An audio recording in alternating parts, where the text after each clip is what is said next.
Hello, everybody. This is Fernando for the latest Godzilla News of the Day podcast. Thought I would mix this one in while I was looking at some of your other cryptids and monsters suggestion. This article actually came from Facebook, and when I was reading it, it got me scratching my head because the way that this news was being announced made it seem like it was going to be all important, just a fantastic breaking set of updates in the technological world, especially in the world of Apple. And as I'm scratching my head, I'm wondering, like, I already have that on my phone, which is a different phone essentially than Apple phone. So it has to do with this. It's the notion that the latest iOS update, iOS 11 to be specific, is going to have a very specific drive mode. So that way it'll essentially block people from getting notices, text, calls, that kind of stuff. So let's go ahead, let's talk about this information, especially since a lot of you out there are probably iPhone users. Now, a bit of info on my part. I used to have an iPhone. I went all the way up to essentially iPhone 4. And then I kept it just as is.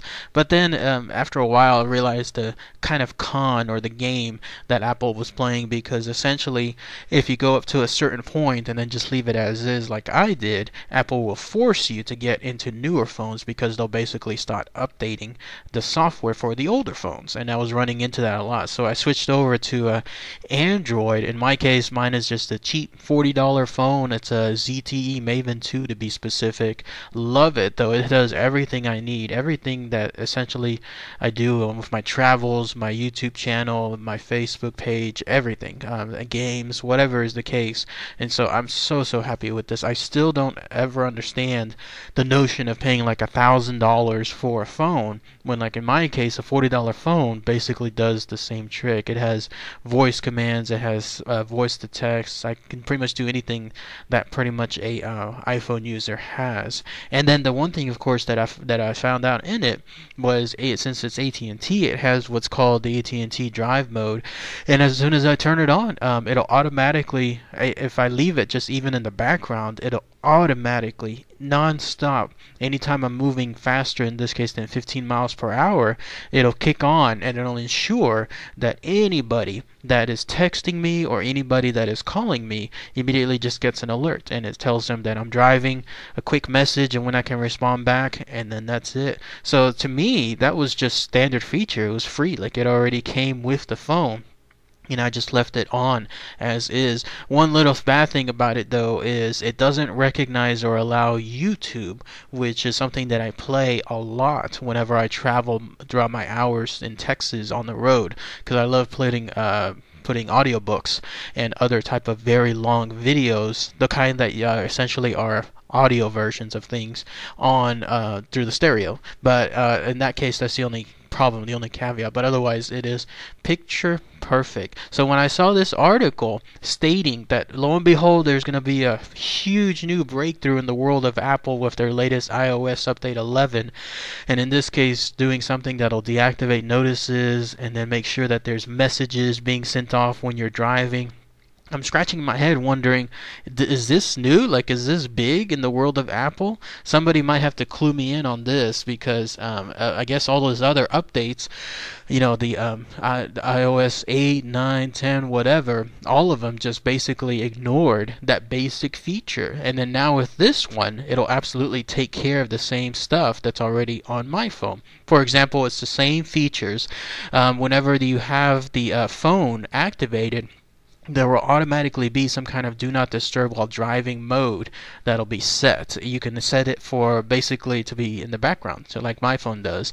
And then just in case if you quote unquote forget to turn it on, then the phone will automatically ensure that whenever the GPS within it, the sensors register a certain mile per hour, then it'll kick on its own. Again, just like on my phone as well.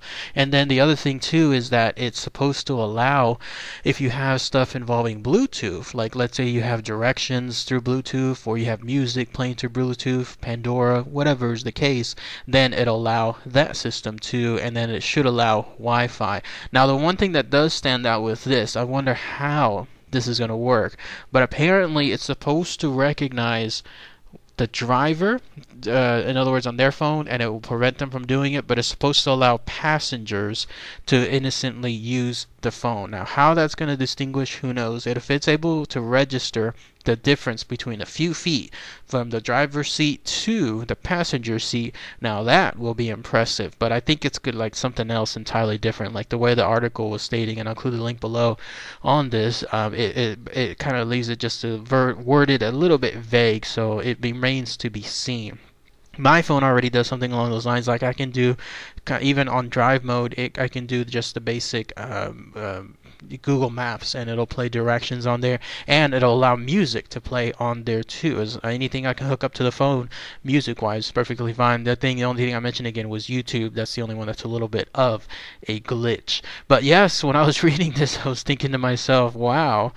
Big news, that's like stating that all of a sudden the phone is going to have an alarm or something like that. It made me wonder, like, in the world of Apple, I guess I'm kind of glad that I went away from it, only because it seems like Apple is just so stoic when it comes to their updates. Also, the other big thing that I did not like about Apple, and I'm sure a lot of you understand this frustration, you can't add your own storage to it. You basically have to buy something that's preloaded with a lot more, although you can get, I guess, that plan in the background where you can use the cloud or the iCloud for it. But what good is that if you're essentially in a place where you can't pick up any kind of Wi-Fi or signals, you know what I mean?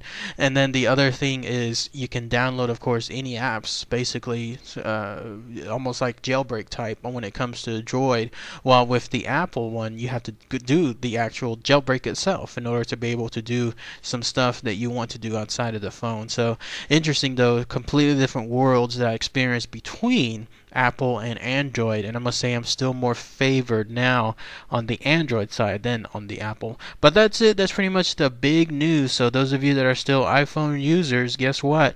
Now you won't have an excuse when it comes to texting, driving, calling, or driving, anything along those lines.